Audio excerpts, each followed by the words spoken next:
Assalamualaikum warahmatullahi wabarakatuh.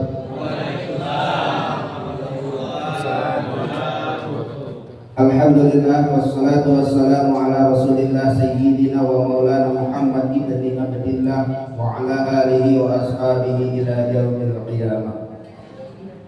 Yang saya hormati Bapak Ketua RT 02 dan 03, alhamdulillah malam hari ini dua-duanya hadir, masya Allah. Yang kedua yang terhormat Bapak Ketua Masjid Nurus, Ketua Masjid Baitur Rahman beserta pegawai syarat Bapak Imam, Bapak Bilal. Kemudian yang saya hormati pengurus masjid. Kemudian yang saya hormati bapak-bapak, ibu-ibu jamaah salat isya wa tarawih rahimakumullah. Alhamdulillah, bersyukur kita kepada Allah atas semua nikmat yang diberikan. Wabil khusus pada malam hari ini kita masih diberikan kesempatan untuk hadir di masjid yang kita cintai ini, untuk sujud menghadapnya, karena nikmat yang terbesar bagi seorang hamba Allah adalah ketika ia dimampukan untuk bersujud kepadanya. Salawat beserta salam semoga selamanya terlimpahkan selalu kepada junjungan alam, yakni Nabi besar Muhammad sallallahu alaihi wasallam. Bapak Ibu jamaah sekalian yang dirahmati Allah, ketika pintu saya buka tadinya mau didorong, nggak bisa. Ditekan sedikit, digeser, ternyata bisa. Oh, ternyata sekarang pintunya tidak lagi didorong tapi digeser. Iya. Masuk kaki kanan saya masuk langkahkan yang pertama, sudah meresap dalam pada saya dingin, hati saya dingin, masya Allah. Mudah-mudahan yang hadir malam hari ini dingin hatinya, imannya tenang, imannya tentram, hatinya tenang, hatinya tentram, imannya kuat, nyaman. Kalau masjidnya seperti ini, bersih, AC-nya dingin, tempatnya nyaman, yang ibadah pun nyaman. Yang besar pahalanya siapa?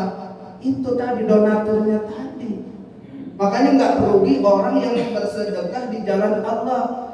Ketika ia bersedekah di jalan Allah, orang nyaman ibadah di dalamnya. Dia bekerja satu kali ibadah, tapi beribu-ribu kali pahala dia dapatkan. Oh, saya mau sholatnya di Baitur Rahman saja. Kenapa? Nyaman, masjidnya bersih, dingin, orangnya ramah-ramah, buka bersama di sana serba ada.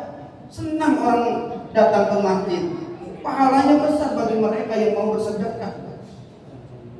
Inilah perlunya kerjasama di antara kita umat Muhammad. Yang kaya yang menermakan hartanya, yang miskinnya apabila dia tidak mampu dengan hartanya, berarti dengan tenaganya, nggak mampu dengan tenaganya, dengan doanya.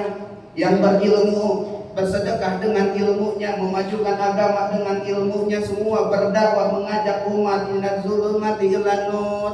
Ayo ke masjid, ayo ngaji, ayo berbuat baik. Semua berkumpul di masjid, semuanya satu saf, semuanya satu tempat, semuanya satu kiblat, semuanya satu tujuan, lillahi ta'ala, mengharap keridhaan Allah. Masya Allah, nyaman. Dan ketika kita bergaul seperti itu, pandangan kita terhadap orang yang kita jumpai, yang kita temui, semuanya kita pandang dengan pandangan memuliakan, dengan pandangan menghormati. Lihat orang yang datang, masya Allah, orang mulia ini. Padahal kalau secara lahir mungkin dia bajunya compang-camping, padahal kalau secara dohir dia mungkin miskin papa, tapi dipandangnya mulia. Datang lagi yang pakai mobil, masya Allah, ini orang mulia.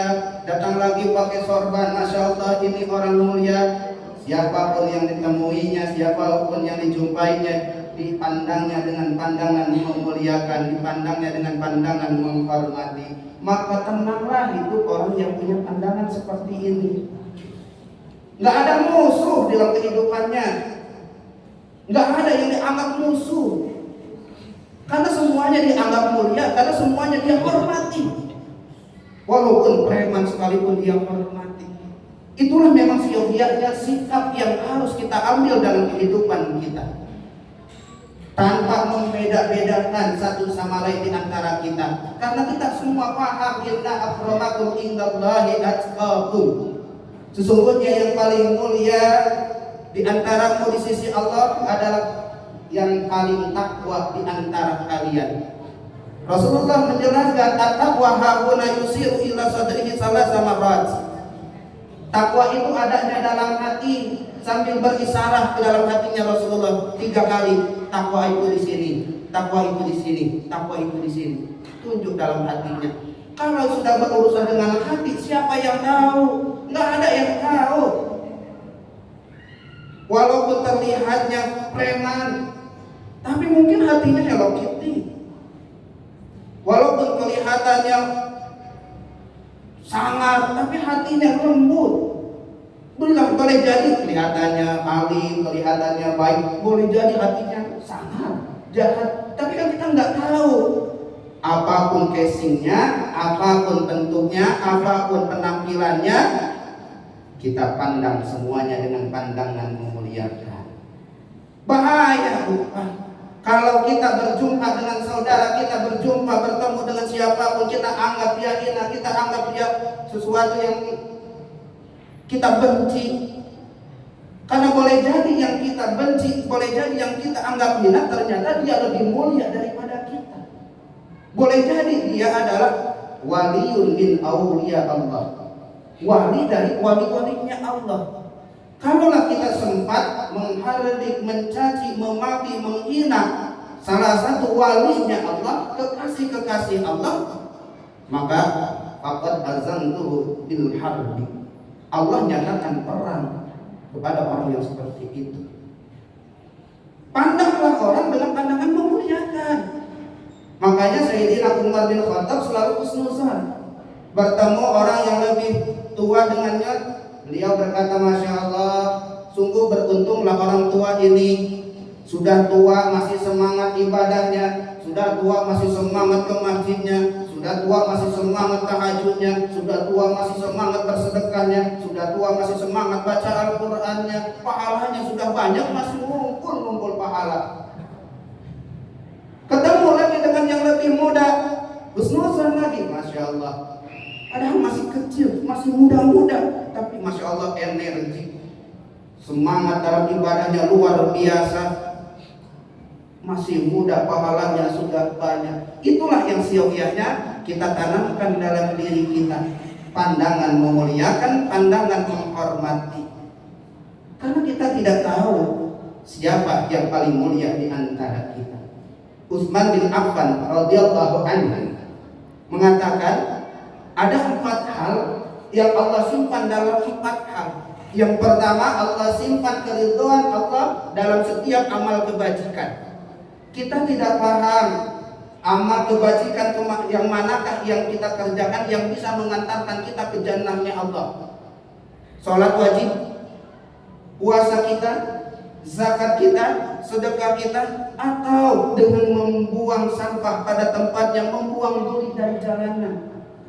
Karena setiap amalan kebajikan berpotensi mendapatkan rahmat Allah, berpotensi mendapatkan keridhaan Allah. Ada satu kisah yang dikisahkan oleh Rasulullah Shallallahu Alaihi Wasallam, di mana ada seorang laki-laki sedang berjalan menelusuri jalan. Ketika berjalan, dia menemukan ranting berduri. Kemudian diambillah ranting berduri itu ibu, sambil berkata, demi Allah, kan kubuang ranting berduri ini dari jalanan agar mereka tidak terganggu dan selamat darinya. Dakhalahul jannah, Allah masukkan dia ke dalam surga. Membuang ranting berduri dari jalanan agar mereka selamat dan tidak terganggu darinya, Allah pahalakan, Allah hadiahkan surga untuknya. Punya kepedulian terhadap yang lain, hanya membuang sebuah ranting berduri dihadiahkan jannah. Ada lagi satu kisah wanita tunasusila. Kalau sudah berbicara wanita tunasusila, kita pasti berpikiran orang itu pasti orang buruk. Karena pekerjaannya ini wanita tunasusila. Tetapi ibu yang dirahmati Allah, ketika si perempuan ini pulang, bertemulah dengan seekor binatang, yang binatangnya pun dianggap oleh kita kebanyakan umat Islam hina juga, yaitu seekor anjing. Anjing yang sedang kehausan. Kemudian si perempuan ini pun memberikan minum. Anjing segar, binatang ini pun lari. Kemudian si perempuan ini dapat rahmat dari Allah. Dengan rahmatnya dia bertaubat. Dengan taubatnya Allah antarkan dia ke jannahnya Allah. Dengan asbab pelantara binatang, peduli dengan binatang, diantarkan ke jannahnya Allah. Peduli dengan manusia, membuangkan sampah, membuangkan ranting berduri, diantarkan oleh Allah ke jannahnya Allah. Yang jadi permasalahan sekarang, terkadang kita mau berbuat kebajikan itu pilih-pilih. Nanti dulu, saya mau berbuat baik, ada timbal baliknya enggak kira-kira? Ada manfaatnya atau enggak? Kalau nggak ada manfaatnya, saya nggak akan berbuat baik. Kalau ada manfaatnya, saya akan berbuat baik. Ini yang terjadi sekarang. Kebaikan kita harus dibayar saat itu juga. Ketika kita berbuat baik, orang itu tidak ada berbuat baik kembali kepada kita, kita akan bergumam. Sungguh terlalu, padahal aku telah berbuat baik kepadanya, tapi dia tidak berbuat baik kepada. Ibu bapak yang dirahmati Allah. Yang kedua, Allah simpan murkanya dalam setiap kemaksiatan.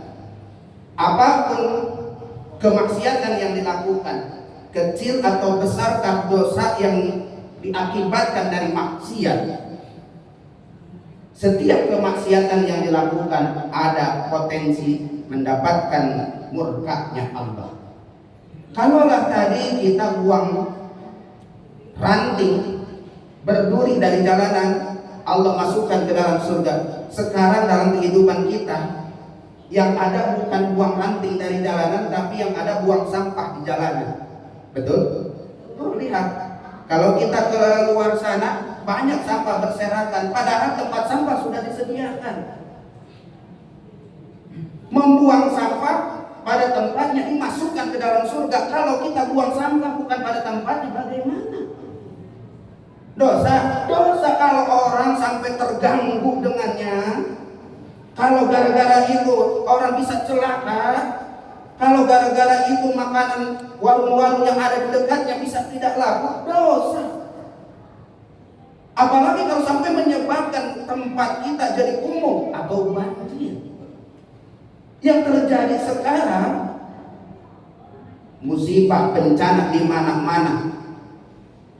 Ini bukan karena Allah murka dengan kita tanpa sebab, melainkan Allah murka dengan kita karena ulah tangan kita sendiri. Zaharal fasadu fil barri wal bahri bima kasabat aydin nas. Nampaknya kerusakan di daratan dan di lautan disebabkan oleh tangan manusia itu sendiri. Banjir yang ada di tengah-tengah kita bukan salah Allah. Allah menghukum kita tanpa sebab, tidak, karena ulah kita sendiri. Buang sampah sembarangan. Kita lihat paret-paret penuh dengan sampah ketika hujan mengguyur kita. Akhirnya air itu tidak lagi tersalurkan, masuklah ke tempat-tempat kita. Sungai-sungai, batang bunga, batang tebu. Kita lihat tuh, sering saya lihat sendiri, buang sampah asal lempar saja ke batang bunga, batang tebu. Padahal buang sampah ke depan sudah disediakan di lintasan, masih buang ke batang bunga, batang tebu. Akhirnya masuklah ke hulu, ke hilir di sana, numpuk di sana, akhirnya banjir. Ini salah kita, ulah kita. Resapan air mulai berkurang, sedangkan hujan terus mengguyur kita. Akhirnya hujan itu kembali kepada kita, airnya menenggelamkan kita. Eksploitasi alam yang berlebih-lebihan, sungainya diambil emasnya, kemudian gunung-gunungnya, rambut-rambutnya, pohon-pohonnya diambil. Perut buminya digali, apapun yang ada di bumi ini sudah kita ambil secara berlebih-lebihan. Akhirnya alam pun tidak lagi bersahabat dengan kita. Itu alam hanya dah marah. Apalagi Allah, zat yang menciptakan, yang mendesain alam ini dengan begitu sempurna. Tentu Allah juga akan marah. Maka dalam hal ini janganlah pernah kita menyepelekan dosa sekecil apapun itu. Yang ketiga, Allah tempatkan kewalian dalam setiap hambanya. Karena hamba Allah adanya dalam walinya Allah, adanya dalam hati setiap hambanya. Kita tidak paham siapa yang menjadi wali Allah di antara kita. Maka karena kita tidak paham siapa wali-wali Allah di antara kita, tidak ustaz, tidak pedagang, tidak mustami jamaah, tidak orang kantoran, petani dan lain sebagainya, semuanya berkesempatan menjadi wali Allah. Maka muliakanlah siapapun yang kita temui, muliakanlah siapapun yang kita jumpai. Dan yang keempat, Allah tempatkan Lailatul Qadar di bulan Ramadan. Kapan Lailatul Qadar itu turun? Tidak ada yang tahu illallah kecuali Allah. Tetapi Rasulullah Muhammad SAW memberikan isyarat di mana Lailatul Qadar itu turun. Di sepertiga terakhir, 10 terakhir di bulan Ramadan, di malam-malam ganjilnya. Disitulah ada kesempatan untuk mendapatkan Lailatul Qadar, malam yang mulia, yang malam yang lebih baik daripada 1000 bulan. Bapak Ibu jamaah sekalian yang dirahmati Allah Subhanahu wa taala, Ramadan ini khususnya puasa yang kita kerjakan melatih kita, mendidik kita untuk menjadi manusia yang lebih peka dengan keadaan sekitar. Kalau kita dari pagi sampai sore dengan laparnya kita tidak puas, tetapi laparnya kita berbuah pahala, ada ujungnya berbuka puasa. Kita mampu melaksanakan ini selama sebulan penuh di bulan Ramadan, pahalanya Allah ampuni dosa-dosanya yang telah lalu. Allah akan angkat derajatnya di sisinya. Tetapi kalau kita lihat keluar, di mana mereka ada saudara-saudara kita yang tidak makan, bukan karena puasa. Mereka lapar bukan karena menunaikan perintah Allah. Mereka kehausan bukan melaksanakan perintah Allah. Tapi mereka menjalani kehidupannya sehari-hari seperti itu karena ketidakadaan, karena ketidakpunyaan. Inilah yang menjadi didikan daripada puasa, agar kita merasakan bagaimana tidak enaknya menjadi orang miskin, bagaimana tidak enaknya menjadi orang fakir, menjadi orang yang tidak mampu. Maka dengan adanya puasa, kita menjadi lebih peduli dengan orang-orang yang ada di sekitar kita, dan lebih meningkatkan kedekatan diri kita kepada Allah sebagai wujud syukur kita atas nikmat yang Allah berikan. Mudah-mudahan Ramadan kali ini berpengaruh dalam kehidupan kita, sehingga meningkatkan kualitas dan kuantitas iman dan takwa kita kepada Allah Subhanahu wa taala. Mohon maaf atas segala kekurangan, kekhilafan kepada Allah, mohon ampun. Hadanallahu wa iyyakum ajma'in. Nafa'anallahu wallahu a'lam bishawab. Wassalamualaikum warahmatullahi wabarakatuh.